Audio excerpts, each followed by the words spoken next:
25 years ago, which is the longest running medical cannabis patient advocacy group in the country and is still doing so much work in order to bring rights to patients. And then, of course, so many more folks down here and women who are presenting here today.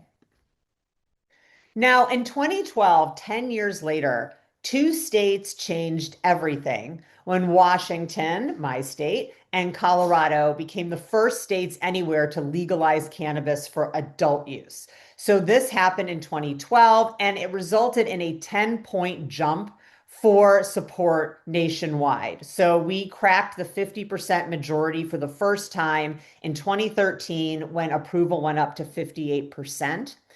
Now again, you all have probably seen that analogy of the iceberg, right? Where it's like you see what's coming kind of peeking out of the water, and then there's all of this below the water that is supporting that iceberg moving up to the surface. And so we saw this, Colorado and Washington passing adult use in 2012 as the point that was peeking out of the water, right? The very top of the iceberg that everyone paid attention to that caused this 10-point jump in approval for legalization.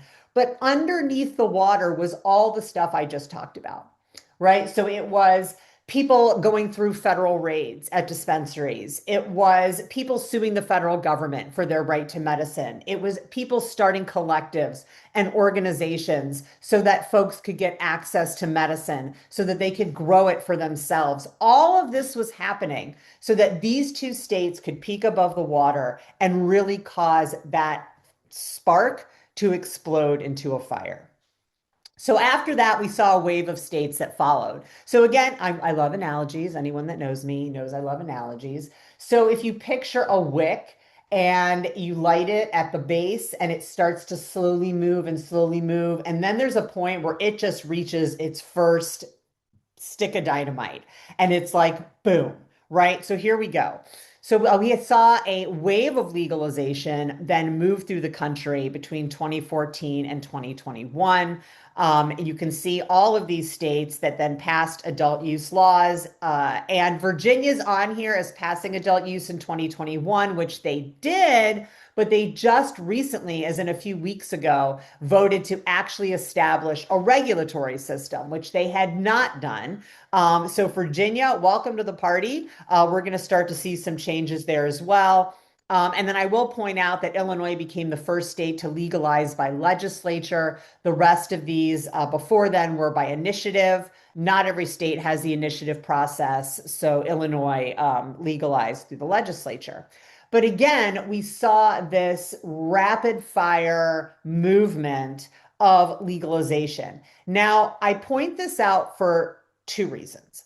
One is that, yay, because when legalization happens, arrests go down and jail time goes down. And if you go back to what I said at the very beginning, for a lot of us, this is why we did it, right? We didn't do it so that some really big company could pay a politician a whole bunch of money and monopolize a market. Like that was not in our minds back in 2005 when we were like marching in Sacramento with signs saying, don't arrest my medicine. Like that, that happened, again, capitalism, but it wasn't why we did it. So this is good because it really changed the way cannabis was treated. It changed the way cannabis consumers were treated.